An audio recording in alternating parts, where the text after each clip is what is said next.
जी बेटा, क्लास शुरू करें।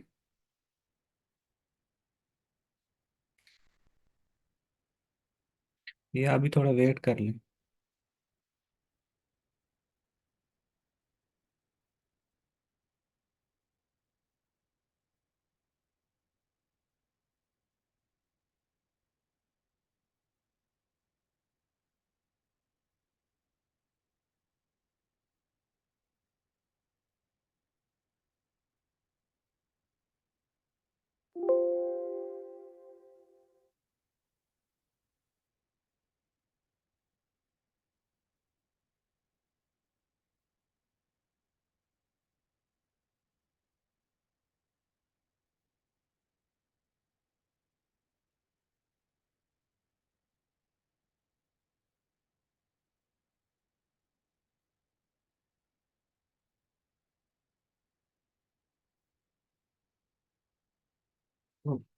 ओके। चलो जी, कल हम लोगों ने एओपी पढ़ना स्टार्ट किया था, बल्कि इनफैक्ट हमने थ्योरेटिकली सारा पढ़ लिया था। आज हम उसका न्यूमेरिकल करने लगे हैं। न्यूमेरिकल बड़ा इंपॉर्टेंट है, एओपी का न्यूमेरिकल आ जाता होता है। ठीक है जी।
अच्छा बेटा, चलें। अभी ना जरा ये क्वेश्चन है आपके सामने। ए बी एसोसिएट्स एक एओपी है। इसका क्वेश्चन है। ये आज हमने करना है, एओपी का न्यूमेरिकल भी करना है। तो आपको आइडिया हो जाएगा कि भाई एओपी का न्यूमेरिकल किस तरह से आता है। अच्छा देखें, इसमें सबसे पहले हम इसकी रिक्वायरमेंट पढ़ते हैं। उसने कहा कि भाई calculate taxable income of AOP. AOP की टैक्सेबल इनकम कैलकुलेट करनी है, ये एक रिक्वायरमेंट है। फिर share of profit of each partner, her partner की शेयर ऑफ प्रॉफिट, एओपी में कितना शेयर ऑफ प्रॉफिट है। और उसके बाद हमने करना है जी tax payable by mister A. ठीक है, इसका मतलब ये होगा कि देखें इसमें एओपी का भी न्यूमेरिकल है, और शेयर ऑफ ईच पार्टनर वो भी हमने कैलकुलेट कर लेना है। और बेटा हमने इंडिविजुअल की भी टैक्स पेएबल कैलकुलेट करनी है। तो ये जो है ना एओपी का न्यूमेरिकल, इंडिविजुअल के पॉइंट ऑफ व्यू से भी जो है वो प्रैक्टिस हो जाएगी हमारी, और एओपी के पॉइंट ऑफ व्यू से भी हो जाएगी फॉर द टैक्स ईयर 2023। ये भी हमने यहाँ नोट कर लिया है। ठीक है बेटा। अच्छा अब जरा क्वेश्चन को शुरू से पढ़ना शुरू करते हैं, और साथ साथ हम सॉल्व करना भी, मैं आपको थोड़ा थोड़ा ना गाइड कर दूंगा। आप ये देखेंगे कि ये जो क्वेश्चन है ना, ये है एक किस्म का इनकम फ्रॉम बिजनेस का क्वेश्चन।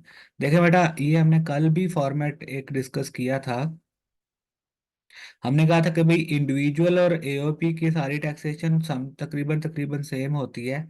बस ये होता है कि इंडिविजुअल एओपी जो है वो सैलरी इनकम नहीं कमाता। इनकम फ्रॉम बिजनेस के पॉइंट ऑफ व्यू से दोनों सेम है, income from property capital gain other sources के पॉइंट ऑफ व्यू से दोनों सेम है। ठीक है, तो ये वो एरिया है जिसकी अगर हम बात करें तो इंडिविजुअल और एओपी सेम होती है। और इनकम फ्रॉम सैलरी जो है ना वो सिर्फ इंडिविजुअल की होती है और एओपी की नहीं होती। तो अभी हम क्वेश्चन करने लगे हैं एओपी का।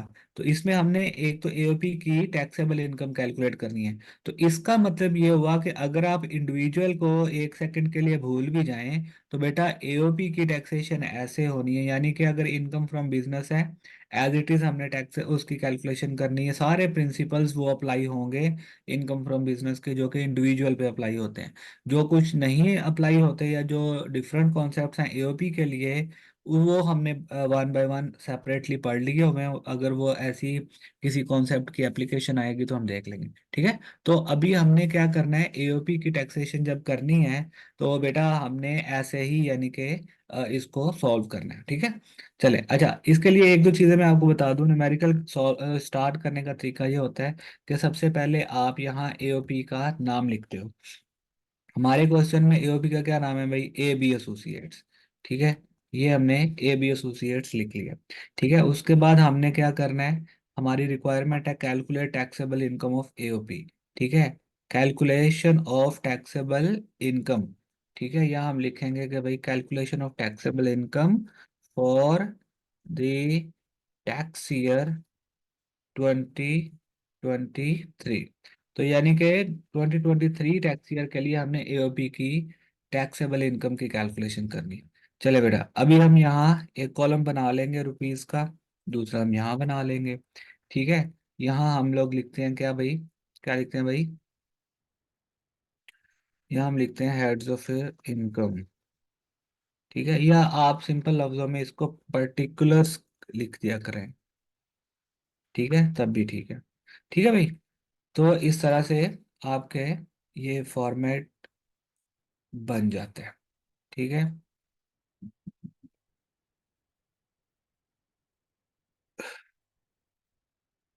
अच्छा बेटा, अब हमने क्या करना है, अब हमने क्या करना है जी, अब हम करेंगे क्वेश्चन को रीड। देखें भाई उसने क्या किया है, एओपी की उसने कहा कि भाई ये जो एओपी है ना इसके दो पार्टनर्स हैं, मिस्टर ए और मिस्टर बी, दो पार्टनर्स हैं इसके। और दोनों पार्टनर्स की जो प्रॉफिट शेयरिंग है वो 60-40 है, यानी कि 60% ए का है और 40% बी का है।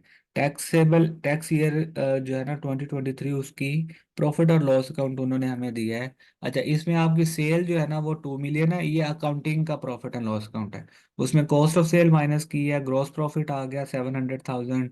और उसके बाद आपके पास कुछ एक्सपेंसेस हैं, सैलरी टू ए और डेप्रिसिएशन, इस तरह के फाइनेंशियल चार्जेस और अदर एक्सपेंसेस सारे मिल मिला के अकाउंटिंग प्रॉफिट आपका जो आ गया है वो बेटा है 269,000। ठीक है, अकाउंटिंग प्रॉफिट कितना है, 269,000। आपको पता है कि इनकम फ्रॉम बिजनेस की जब हम बात करते हैं तो अकाउंटिंग प्रॉफिट से हम स्टार्ट करते हैं, इन एडमिसिबल एक्सपेंसेस की एडजस्टमेंट करते हैं, कुछ टैक्स के पॉइंट ऑफ व्यू से एडजस्टमेंट्स करके टैक्सेबल इनकम कैलकुलेट कर लेते हैं। ठीक है, हमारे पास एडिशनल इंफॉर्मेशन ये है कि भाई आपकी जो है ना एक प्रोडक्शन मैनेजर है, उसको आपने सैलरी दी है, उसकी बेसिक सैलरी ये है, बोनस ये है, हाउस रेंट अलाउंस ये है, ओवर टाइम ये है, और यूटिलिटी अलाउंस ये है। ठीक है। अच्छा, salary of production manager consists of 120,000। यहाँ है ना आपके पास salary salary salary salary salary of, ये देखें प्रोडक्शन मैनेजर 120,000 है ना, सैलरी ऑफ प्रोडक्शन मैनेजर। ये हमने एक्सपेंस के तौर पर माइनस किया है, और इसका ये ब्रेकअप है। देखें बेटा, हमने पढ़ा था कि अगर पार्टनर सैलरी या कमीशन लेगा वो इनएडमिसिबल एक्सपेंस होता है। अगर आपके एम्प्लॉयज वगैरह आपसे कोई सैलरी लेते हैं एओपी में, तो वो इनएडमिसिबल एक्सपेंस नहीं होता। तो इसलिए हम ये प्रोडक्शन मैनेजर की जो सैलरी है, इसको कुछ भी नहीं करेंगे, सीधा सीधा हम इसको सिर्फ इग्नोर कर देंगे, और इसमें कोई ट्रीटमेंट करने की जरूरत नहीं है। Lease rentals for the year, lease rentals जो पे किए हैं फॉर द ईयर एओपी ने, वो आपकी स्क्रीन पर नजर आ रहे हैं, 18,000 है। ये एडमिसिबल एक्सपेंस होते हैं, अकाउंटिंग में यहाँ माइनस नहीं हुए होते। अकाउंटिंग में ये लोग क्या करते हैं, फाइनेंस चार्जेस और क्या कहते हैं कि वो माइनस करते हैं। ठीक है, और जो पेमेंट हुई होती है वो हम अकाउंटिंग प्रॉफिट और लॉस अकाउंट में माइनस नहीं करते हम, लेकिन टैक्स में लीज रेंटल्स को माइनस करेंगे। और अगर लीज के कोई लीज से रिलेटेड अदर अकाउंटिंग एक्सपेंसेस आ रहे होंगे, उसको ऐड बैक कर देंगे। ठीक है। उसके बाद टैक्स डेप्रिसिएशन के लिए हमें उसने इंफॉर्मेशन दी है। उसने कहा कि भाई plant and machinery, vehicle, furniture and fixtures, ये व्हीकल जो है ना, ये अप्लाइंग फॉर हायर नहीं है बेटा, ये नॉट अप्लाइंग फॉर हायर की कैटेगरी में आएगी। अच्छा, उसने कहा कि भाई ओपनिंग डब्ल्यूडीवी इतनी है, ये देखें। ठीक है, उसमें डब्ल्यूडीवी ऑफ डिस्पोजल, इसमें से प्लांट एंड मशीनरी में से एक प्लांट डिस्पोज कर दिया 80,000 का, वो 90,000 का बेचा है, उसकी डब्ल्यूडीवी ये थी। ठीक है, ये जो इंफॉर्मेशन है आपको उसने डेप्रिशिएबल एसेट्स की दी है। और एक एसेट हमने परचेज भी किया ड्यूरिंग द ईयर, ये ओपनिंग डब्ल्यूडीवी थी, ये परचेज किया ड्यूरिंग द ईयर, इतना का एसेट जो डब्ल्यूडीवी आ रही थी वो बेच दिया 90,000 में। ठीक है। उसके बाद व्हीकल है 4 लाख की, और एक नई खरीदी है 1.3 मिलियन की। फर्नीचर फिक्सर 80,000 का था, 7,000 का और खरीदा। 10,000 का डब्ल्यूडीवी एक आ रही थी, उसको हमने 7,500 में सेल कर दिया, यानी कि लॉस में सेल कर दिया। और प्लांट मशीनरी यहाँ हमने प्रॉफिट में सेल कर दी। इसकी ट्रीटमेंट देखेंगे। Plant machinery is eligible for initial launch, ले बेटा, इसको उसने कहा कि इनिशियल लॉन्च के लिए भी एलिजिबल है। अब इनिशियल लॉन्च के लिए सिर्फ ये वाली प्लांट मशीनरी जो ऐड हुई है ड्यूरिंग द ईयर वो अलाउड है, वो एलिजिबल है, बाकी नहीं है। ठीक है। Other expenses represent the following, ये जो आपके अदर एक्सपेंसेस आ रहे हैं ना 30,000 रुपीज के आपके यहाँ, इसका उसने ब्रेकअप हमें नीचे दिया हुआ है कि भाई ये जो आपका 30,000 का अदर एक्सपेंसेस है, वो कुछ इस तरह से है। Loss on disposal of fix assets हमने बेचे हैं, तो उनके ऊपर एक लॉस आया, ये आपको पता है अकाउंटिंग लॉस होता है, इसको हम रिवर्स कर देंगे। मिसलेनियस एक्सपेंसेस हम आने देंगे, हमें नहीं पता इसका क्या करना है, इसको नहीं छेड़ेंगे हम। Interest expense on loan utilized for the purchase of fix assets, fix assets आपने खरीदने के लिए जो इंटरेस्ट एक्सपेंस लिया है वो यहाँ आएगा। अगर कोई लोन की रीपेमेंट होगी तो उसकी अभी हम वो रेलिवेंट नहीं है, छोड़े उस बात को। हमने पढ़ा था कि अगर आप कोई लोन लेंगे और उसको जितना पोर्शन बिजनेस में यूज करेंगे उस लोन का, उससे रिलेटेड एक्सपेंस आपको अलाउड है। तो उसने ऑलरेडी ये 5,000 30,000 में ऐड करके माइनस किया हुआ है, तो इसको इग्नोर करेंगे। Residential telephone bill of partner A, partner के पर्सनल जो है रेजिडेंशियल बिल वो दिए हैं, आपको पता है कि ये एडमिसिबल एक्सपेंस नहीं है, और वैसे भी पार्टनर ले रहा है, तो इसका मतलब ये है कि हम बिल्कुल भी डिसअलाउ कर देंगे और इसको ऐड बैक कर देंगे। बैड डेट्स रिकवर्ड, माजी में पास्ट में कुछ बैड डेट्स आपको अलाउ कर दिए गए थे, इस दफा वो रिकवर हो गए, तो आपकी इनकम में ऐड कर दिए जाएंगे। ठीक है। क्यों बेटा, ठीक है। अच्छा, अब एक्सपेंसेस में से माइनस करने का मतलब ये है कि ऑलरेडी उसने भी इनकम में ही ऐड किया है, तो हमने इसको जरा थोड़ा सा ध्यान से देखना है।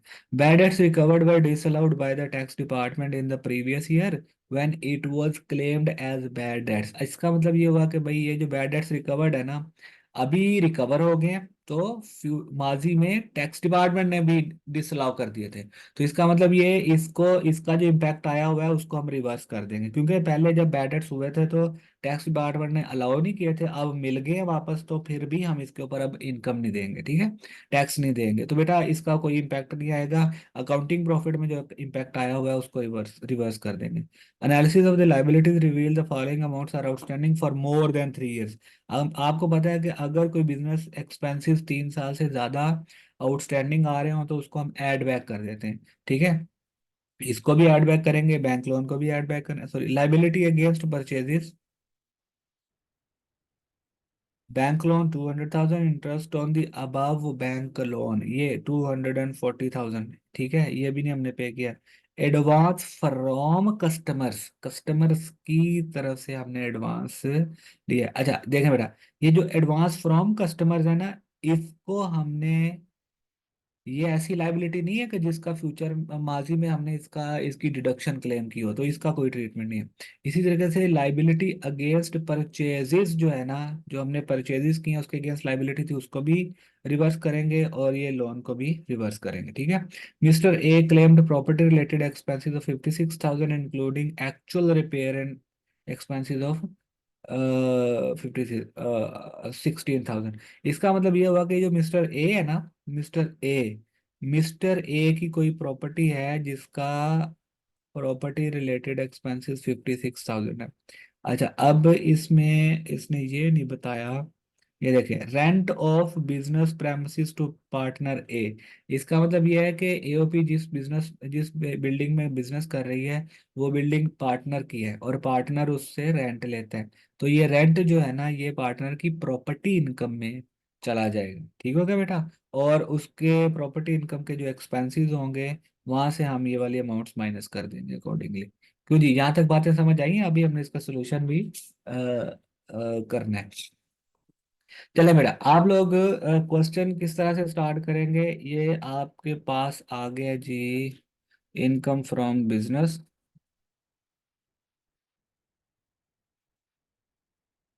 इनकम फ्रॉम बिजनेस, ठीक है। यहाँ करोगे अकाउंटिंग प्रॉफिट, ले भाई, यहाँ आपके पास आ गया अकाउंटिंग प्रॉफिट। बेटा आप ये चुप करके 269,000 रुपीज ये वाला उठाएंगे यहाँ से, ठीक है, 269,000, ठीक है भाई। आप यहाँ से ऐड कर देंगे।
अच्छा जी, अब आपने क्या करना है, 269,000 ये आपका अकाउंटिंग प्रॉफिट है। बेटा इसमें आपने एडमिजिबल और इनएडमिजिबल एक्सपेंसेस अब करने हैं एडजस्ट। चलें, ज़रा मैं आपको फॉर्मेट तो मैंने आपको ये शुरू स्टार्ट बता दिया है, अभी मैं आपको मिक्स एंड मैच करके बताता हूँ कि आपने क्या करना है। 269,000 से शुरू कर लिया। अच्छा बेटा, अब आप ये देखें, स्टार्ट से शुरू हो जाएंगे आप। कॉस्ट ऑफ सेल में परचेजेज है, ये माइनस हुई हुई यहाँ होनी भी चाहिए। सैलरी टू प्रोडक्शन मैनेजर, आपको पता है एम्प्लॉयज की सैलरी एओपी के बिजनेस में डिसअलाउड नहीं होती, तो हम नहीं करेंगे। डेप्रिसिएशन, ये देखें, ये देखें, अकाउंटिंग डेप्रिसिएशन है बेटा, ये अकाउंटिंग डेप्रिसिएशन जो है ना, इसको हमने करना है ऐड। ठीक है, ऐड अकाउंटिंग डेप्रिसिएशन हमने कर देनी है ऐड 180,000। अच्छा, अब अगर मैं आपको सोल्यूशन में लेके चलूं तो ये देखें, उसने 269,000 से स्टार्ट ली है हमारी तरह। ठीक है, अकाउंटिंग। और उसने डेप्रिसिएशन में ये 180,000 रुपीज की जो अकाउंटिंग डेप्रिसिएशन है उसने ऐड की है 180,000। ये 200,000 है, उसमें 180,000 की है। ठीक है, आगे चलते हैं क्या हुआ है। अच्छा जी, उसके बाद अदर मैन्युफैक्चरिंग एक्सपेंसेस, इसमें कोई मसला नहीं है, इसको हमने नहीं छेड़ना। ठीक है, तो इसमें से हमने इसको ऐड बैक कर दिया क्योंकि ये अकाउंटिंग डेप्रिसिएशन है, डिसअलाउड है। टैक्स डेप्रिसिएशन हम माइनस करेंगे। अच्छा, अभी ग्रॉस प्रॉफिट ये अकाउंटिंग का, इसको इग्नोर करें। सैलरी टू पार्टनर ए, बेटा पार्टनर ए को जो सैलरी दी है, आपको पता है कि पार्टनर्स को सैलरी अलाउड नहीं है, तो हम 80,000 रुपीज यहाँ ऐड बैक कर देंगे। ये देखें मेरा बेटा, ये ठीक है, उसने ऐड कर दिए। ठीक है, हम भी क्या करेंगे, ठीक है, हम भी क्या करेंगे, हम इस तरह से salary to partner A, you यहाँ क्या करेंगे, सैलरी टू पार्टनर ए। ठीक है, ये देखें हम यहाँ ऐड बैक कर देंगे।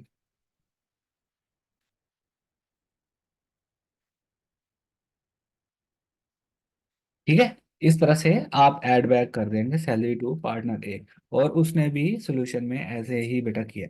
ठीक है, साथ साथ आपको देखें, बिग पिक्चर भी दे रहा हूँ और मैं स्क्रीन पे खुद सॉल्व करके भी आपको बता रहा हूँ, ताकि आपको ये ना लगे कि हम सिर्फ बुक से देख रहे हैं, आपको थोड़ा थोड़ा आइडिया भी होता है कि जी हमने सीक्वेंस में किस तरह से चलना चाहिए।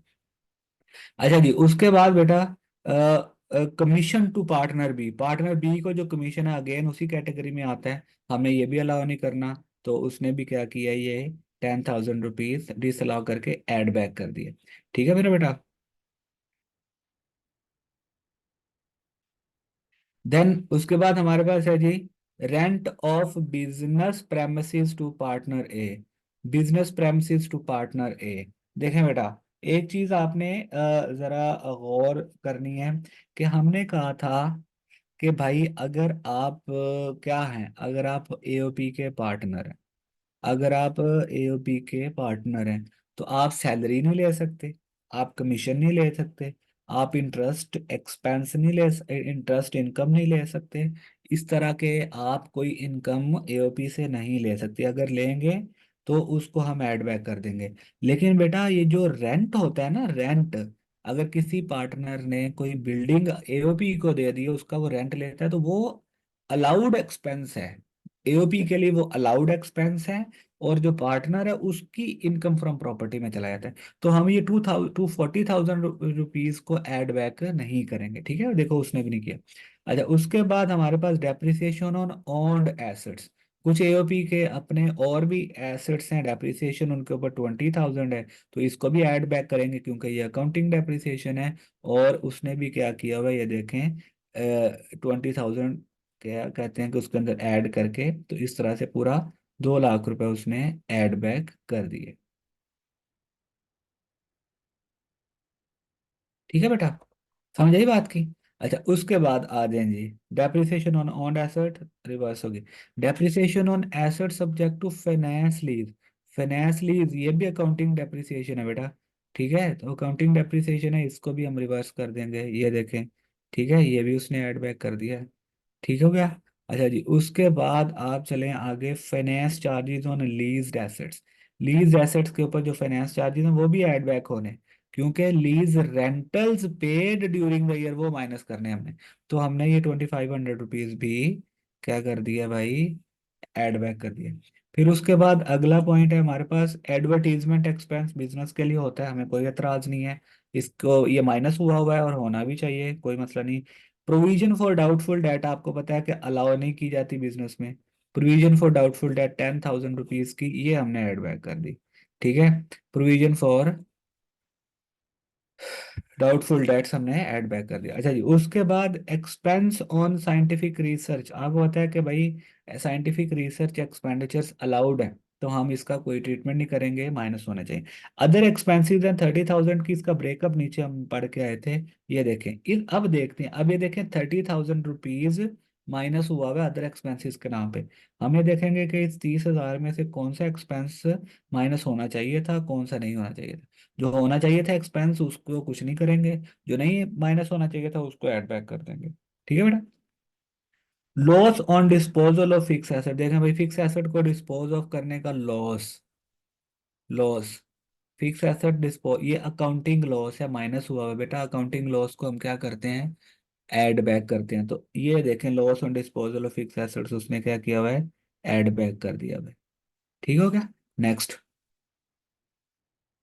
नेक्स्ट पॉइंट में है मिसलेनियस एक्सपेंसेस 40,000 के आने देंगे, बिजनेस रिलेटेड होंगे, हमें इस पे कोई इतराज नहीं है। Interest expense on loan utilize for purchase of the fix asset, ये भी आने देंगे, माइनस होने देंगे, कोई मसला नहीं है, बिजनेस एक्सपेंस है। Residential telephone bill of partner A का रेजिडेंशियल टेलीफोन बिल है, वो बिजनेस एक्सपेंस नहीं है, उसको 5,000 को ये देखें हम ऐड बैक कर देंगे। ठीक है बेटा, सही हो गया। अच्छा, उसके बाद हमारे पास है बैड डेट्स रिकवर्ड, 33,000 के bad debts recovered, expenses minus किए यानी कि इनकम में ऐड किया हुआ है। अब पहले जब बैड डेट्स हुए थे तो टैक्स वालों ने डिसअलाउ कर दिए थे, हमें एक्सपेंस नहीं लेने दिया था। तो इसका मतलब ये है कि अब जब रिकवर हो गए तो तब भी हम इसका कोई इफेक्ट नहीं आने देंगे। तो हमने यहाँ इनकम में ऐड किया हुआ है अकाउंटिंग में, हम यह क्या करेंगे, वापस आके 33,000 को bad debts recovered were disallowed by the tax department in the previous year when it was claimed as bad debt expense। उस वक्त हमें अलाउ नहीं किया था एक्सपेंस। तो अब जब 33,000 रिकवर हो गया तो यहाँ उसने इनकम कंसिडर किया हुआ है। तो हम क्या करेंगे बेटा, इस बैड डेट्स रिकवर्ड को जो इनकम नहीं कंसिडर करने देंगे, हम इसको एक्सपेंस के तौर पर माइनस करेंगे। ये देखें ऑलरेडी टैक्स्ड बैड डेट्स उसने भी यहाँ से नीचे जाके माइनस किया हुआ है, ये देखें लेस किया हुआ है ना, ये लेस, लेस, लेस के बाद उसने जो भी एक्सपेंसेस हैं वो माइनस किए हुए हैं। तो हम भी यहाँ से ये क्या कहते हैं कि उसने सही ट्रीटमेंट किया है क्योंकि जब बैड डेट एक्सपेंस हुआ था तो अलाउ नहीं किया था, अब रिकवर होकर इनकम हुई है तब भी हम नहीं अलाउ करेंगे और इनकम को माइनस कर देंगे। ठीक है बच्चों। अच्छा जी, अदर एक्सपेंसेस वाला पॉइंट खत्म। उसके बाद आ जाएं जी, आगे चलते हैं। ये तो प्रोडक्शन मैनेजर की सैलरी है, इसको छोड़ते हैं। Lease rentals for the year 80,000 पे किए, इसको हमने माइनस करना है। ये देखें उसने यहाँ से माइनस कर दिया है। ठीक है, साथ साथ मैं हाईलाइट कर रहा हूँ ताकि आपको पता चले कि कौन कौन सी इनकम की ट्रीटमेंट हमने समझ ली है, कौन सी नहीं। ठीक है, लीज रेंटल एक्सपेंस और प्रिंसिपल की अमाउंट अगर आ रही है अकाउंटिंग प्रॉफिट में, उसको रिवर्स करके लीज रेंटल्स पेमेंट हम माइनस करते हैं, तो वो हमने कर दी माइनस। अच्छा जी, उसके बाद information tax depreciation. Tax depreciation के लिए सबसे पहले हम बात करते हैं प्लांट एंड मशीनरी की। बेटा प्लांट एंड मशीनरी की ओपनिंग WDV ये थी, वर्किंग करनी पड़ेगी। ठीक है, ध्यान में रखिएगा जरा, वर्किंग करनी पड़ेगी। ये देखें प्लांट एंड मशीनरी की टैक्स डेप्रिसिएशन की वर्किंग है, आपने भी सेपरेट वर्किंग करनी है और उसका रेफरेंस भी देना। ओपनिंग WDV आपको पता है 250,000 रुपीज है। ओपनिंग WDV आपको पता है, ये देखें दी हुई है क्वेश्चन में, 250,000 रुपीज है। अच्छा जी, उसके बाद WDV ऑफ डिस्पोजल, आपको पता है कि जब कोई एसेट डिस्पोज ऑफ कर देते हैं तो during the year of disposal हम उसकी नो डेप्रिसिएशन कैलकुलेट करते हैं। और अगर फर्स्ट ईयर हो तो उसकी हम फुल डेप्रिसिएशन कैलकुलेट करते हैं, पता है ना आपको इस बात का। तो हम क्या करेंगे, ये देखें ओपनिंग WDV जो डिस्पोज ऑफ हो गया वो माइनस कर देंगे, तो हमारे पास बाकी की जो ओपनिंग WDV बची वो 170,000 रुपीज बच गई। ठीक हो गया बेटा। अब ये चूंकि प्लांट एंड मशीनरी है, ठीक है भाई, प्लांट एंड मशीनरी है, तो हमने इसको भी कंसीडर कर लिया, इसको भी कंसीडर कर लिया। ठीक है। अच्छा जी, अब हमारे पास 170,000 बच गया। अब हमने एक नया एसेट भी ऐड किया 40,000 का, जिसके ऊपर क्या होना है भाई, जिसके ऊपर इनिशियल लॉस भी मिलना है। तो हम क्या करेंगे, 40,000 रुपीज के ऊपर इनिशियल लॉस मिलना है हमें 25%। तो बेटा ये 10,000 रुपीज तो इनिशियल लॉस बनता है, 10,000 रुपीज क्या बनता है, इनिशियल अलाउंस। तो हम क्या करेंगे, 40,000 का में से ये 10,000 माइनस कर देंगे तो बाकी 30,000 WDV में ऐड हो जाएगा। ये बात किसी को समझ आई है। कि भाई ये 40,000 की परचेज है, नई प्लांट एंड मशीनरी है, उसमें से इनिशियल लोन्स माइनस कर दिया 10,000, बाकी 30,000 बच गया, वो हमने डब्ल्यूडीवी में ऐड कर दिया। तो अब ये हमारी एडजस्टेड ओपनिंग डब्ल्यूडीवी है, जिसके ऊपर प्लांट एंड मशीनरी के मुताबिक टैक्स डेप्रिसिएशन की कैलकुलेशन हमने करनी है। बेटा समझ आइए। अच्छा, अब इसके बाद आप जरा देखें टैक्स डेप्रिसिएशन कैसे हम कैलकुलेट करेंगे। सबसे पहले तो ये 10,000 रुपीज का इनिशियल अलाउंस है, ठीक है, ये आपको पता होना चाहिए कैसे आया, ये 40,000 इंटू 25,000, तभी तो हमने ये नेट 30,000 डाला था इसमें। अच्छा बेटा, ये कितना आ गया, 10,000 इनिशियल अलाउंस। अच्छा, अब उसके बाद क्या करना है, देखें ये जो हमारी डब्ल्यूडीवी है ना, 2 मिलियन, 2 लाख रुपए, इस 2 लाख के ऊपर हमने प्लांट एंड मशीनरी का डेप्रिसिएशन रेट लगाना है, और वो प्लांट एंड मशीनरी का डेप्रिसिएशन रेट है 15%, 2 लाख के ऊपर। ठीक है, ये देखें उसने क्या किया सोल्यूशन में, 170,000 के ऊपर अलहदा से रेट लगाया है, और 30,000 के ऊपर अलहदा से रेट लगाया है। जबकि हम ये भी कर सकते हैं कि ये 2 लाख के ऊपर डायरेक्ट 15% रेट लगा लें, तो हमारे पास क्या आ जाएगा, 30,000 रुपीज की, 30,000 रुपीज की क्या आ जाएगी बेटा, डेप्रिसिएशन आ जाएगी। ठीक है, ये वाली कंबाइंड, ये कंबाइंड डेप्रिसिएशन भी हमारे पास आ सकती है। ठीक है बेटा, कंबाइंड डेप्रिसिएशन भी 30,000 हम निकाल सकते हैं। तो 30,000 ये, 10,000 ये, 40,000 रुपीज की ये टैक्स डेप्री ले भाई। प्लांट एंड मशीनरी के ऊपर जो टैक्स डेप्रिसिएशन आई है वो 40,000 है, और हम क्या करेंगे इस 40,000 रुपीज को, हम क्या करेंगे बेटा, टैक्स डेप्रिसिएशन के नाम से माइनस करेंगे। अभी मैं आपको बताता हूँ कि कहाँ माइनस हुई है, टैक्स डेप्रिसिएशन है, उसने डायरेक्ट 3,06,500 रुपये निकाली हुई है। ये मैं आपको बताता हूँ, उसने ना सारों की ऐड करके इकट्ठी ही दे दिया, लेकिन जरूरी नहीं है कि आपने भी ऐसे सारों की ऐड करके इकट्ठी माइनस करनी है। मैं आपको बताता हूँ, ये 40,000 रुपीज जेन में रखिएगा। उसने देखें प्लांट एंड मशीनरी की 40,000, बाद में व्हीकल की निकालेगा, उसके बाद फर्नीचर की निकालेगा, और इकट्ठी 3,06,550 रुपये यहाँ से माइनस करेगा। लेकिन हम वन बाय वन इसको समझेंगे, आप वन बाय वन भी माइनस कर सकते हो, कोई इतना मसला नहीं है। चलें बेटा, अब आ जाए क्वेश्चन में। अब देखें, ये जो इसमें हमने डेप्रिसिएशन भी कैलकुलेट कर ली, प्लांट एंड मशीनरी की इनिशियल अलाउंस भी कैलकुलेट कर लिया, सारा कुछ कर लिया, लेकिन हमें पता है कि ये जो एसेट डिस्पोज ऑफ हुआ है ना प्लांट एंड मशीनरी वाला, इसके ऊपर बेटा गेन भी आया है, ये टैक्स गेन है। ठीक है, टैक्स गेन है, इस टैक्स गेन को हमने क्वेश्चन में कंसीडर करना है। ठीक है, टैक्स गेन को कैसे कंसीडर करना है मैं आपको बताता हूँ। देखें भाई, अभी बता देते हैं भाई, आपको अभी बता देते हैं। ये देखें, tax gain on disposal of plant, tax gain on disposal of plant, ये देखें, याद है आपको, ये 10,000 रुपीज उसने यहाँ से यहाँ ऐड करी। तो प्लांट एंड मशीनरी के ऊपर डेप्रिसिएशन, इनिशियल अलाउंस सारा कंसिडर कर लिया हमने, अकाउंटिंग लॉस और लॉस और अकाउंटिंग गेन वो भी रिवर्स कर दिया, और अब हमने टैक्स गेन लॉस माइनस कर, टैक्स का जो आपका गेन आया था वो हमने ऐड कर दिया। बात समझ आइए। अच्छा भाई, अब चले आगे आ जाओ, व्हीकल, व्हीकल 4 लाख की ओपनिंग थी, नई 13 लाख की हमने खरीदी है, एक कार खरीदी है। अच्छा, अब इसके ऊपर देखें क्या ट्रीटमेंट है।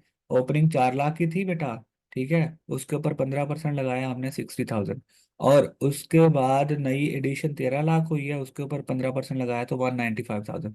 आप ये भी कर सकते हैं, 4,04,000 प्लस 1.3 मिलियन यानी कि 1.7 मिलियन, 1.7 मिलियन यानी कि 17 लाख, इस 17 लाख के ऊपर 15% व्हीकल का डेप्रिसिएशन का रेट लगाएं, तो आपको ये सीधी सीधी 255,000 रुपीज आ जाएगी।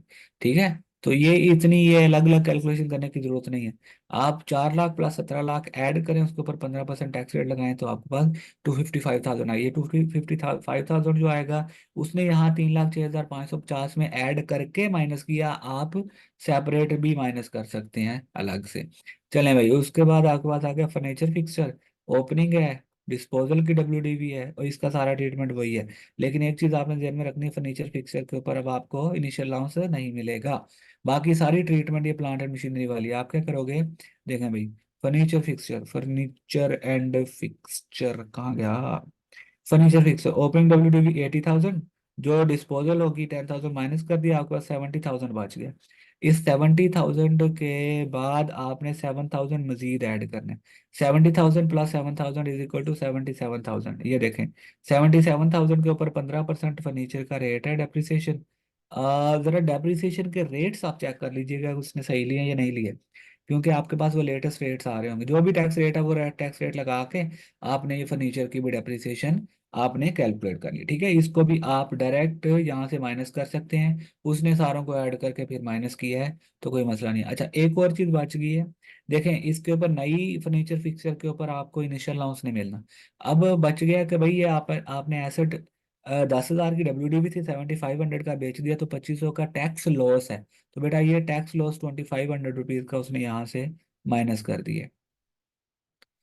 समझ रहे हैं ना बात को? ये देखें, ये 2,500 का टैक्स लॉस माइनस कर दिया। ठीक है। अच्छा, अब उसके बाद ये सारा पॉइंट खत्म हो गया। अदर एक्सपेंसेस वाला ऑलरेडी कर चुके हैं, बैड डेट्स रिकवर्ड वाला कर चुके हैं। फिर उसके बाद कुछ लाइबिलिटीज हैं जो कि 3 साल से पुरानी है।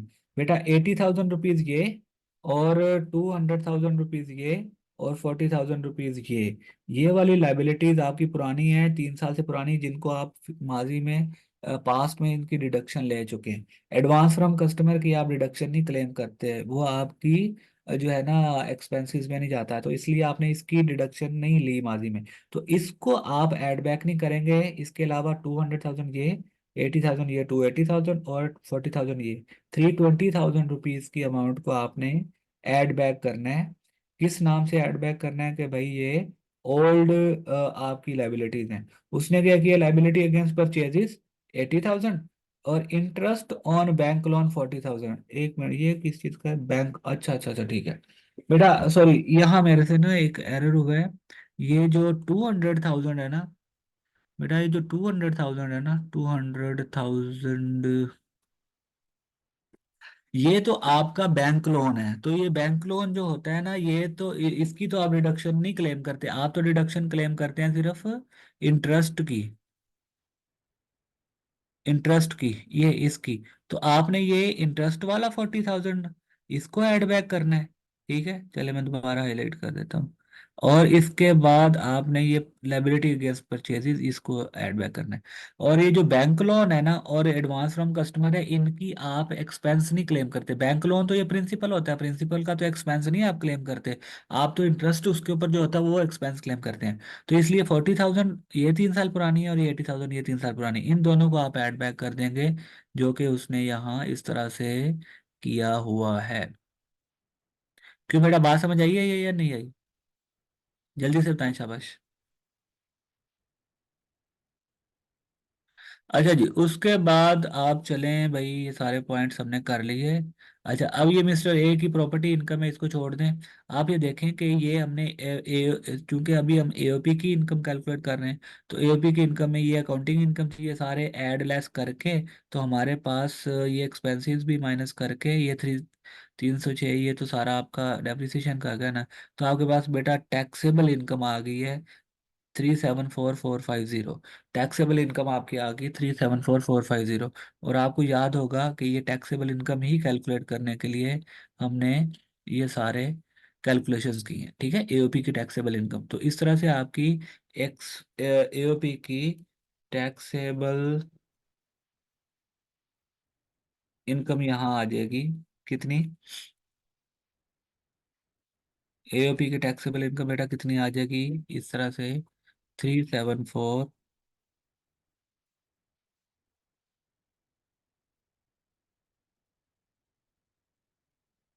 ठीक है, इस तरह से एओपी की टैक्सेबल इनकम, एओपी ये आ जाएगी। अब इसमें से टैक्स नहीं माइनस हुआ, तो ये बिफोर टैक्स है। तो इसी को हमने क्या कहते हैं कि share of profit from AOP calculate करने के लिए भी इस्तेमाल करना है। अच्छा, अगली हमारी रिक्वायरमेंट है share of profit from AOP for each partner. उसके लिए बेटा ये देखें एक टेबल हमने कल भी देखा था, आज भी मैं आपको सेम टेबल दिखा रहा हूँ। ये देखें, ये जो हमने टैक्सेबल इनकम कैलकुलेट की है ना 374,450, आपने यहाँ से इस टेबल को शुरू करना है। ठीक है बेटा, यहाँ से टेबल को शुरू करना है।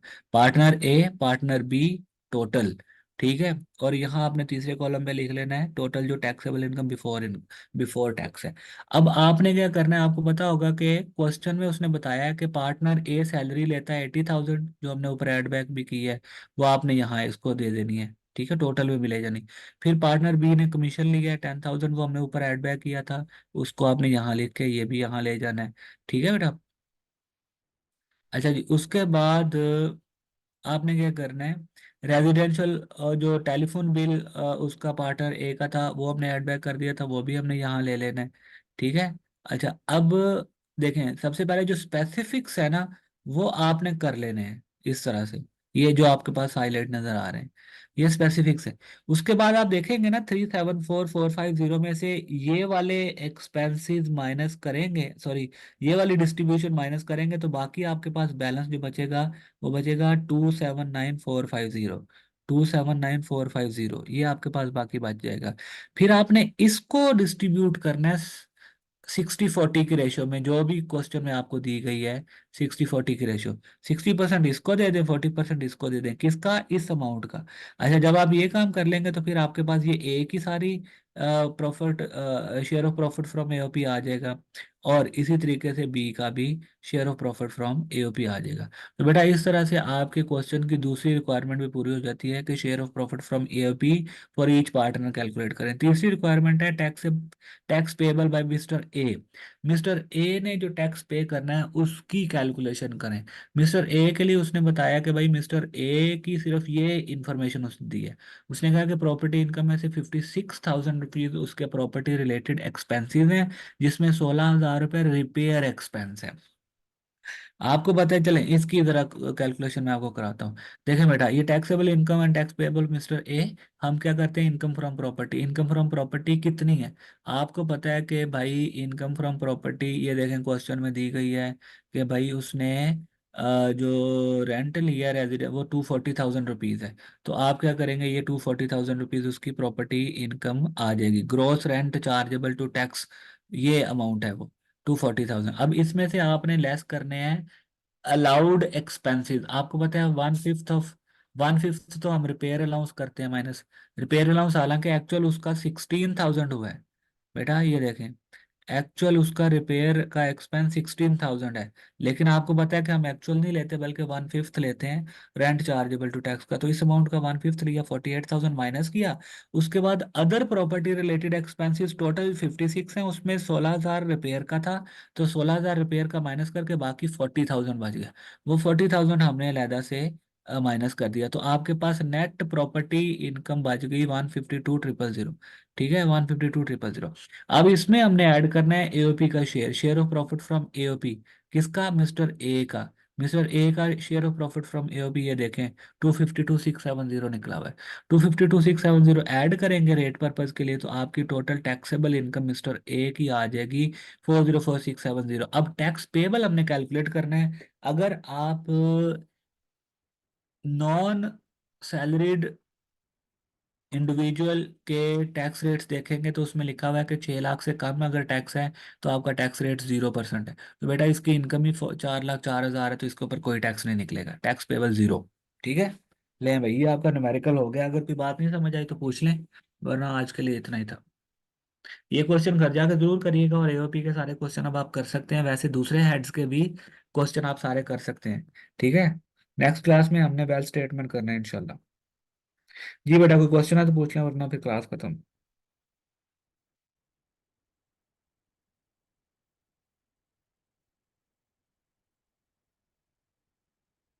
चलो ओके जी, फिर अल्लाह हाफिज, टाटा बाय बाय।